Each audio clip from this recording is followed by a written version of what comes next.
இங்க யாரு மேல யாரு கீழே அப்படின்ற பாகுபாடெல்லாம் எப்போ நம்ம பார்க்க போறதே இல்ல. நம்மளை பொறுத்த வரைக்கும் நம்ம எல்லாருமே ஒண்ணுதான், நம்ம எல்லாருமே சமம் தான். அதனால என் நெஞ்சில் குடி இருக்கும்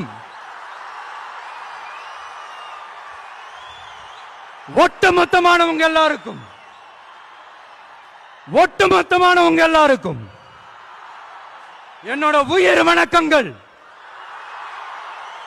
என்னோட உயிர் வணக்கங்கள், என்னோட உயிர் வணக்கங்கள்.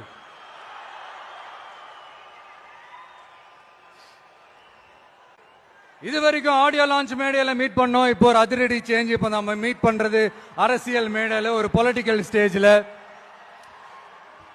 இந்த அரசியல்னாலே இந்த கோபமா கொந்தளிச்சாதான் ஏதோ புரட்சி பண்ண வந்தவங்கன்னு முன்னாடி எல்லாம் ஒரு கான்செப்ட்லாம் இருந்துச்சு. அதெல்லாம் நமக்கு எதுக்குங்க, அதெல்லாம் நமக்கு செட்டும் ஆகாதுங்க. அதனால இந்த ஆ ஊ அப்படி இப்படி ஆச்சா போச்சான்லாம் இந்த கத்துறதெல்லாம்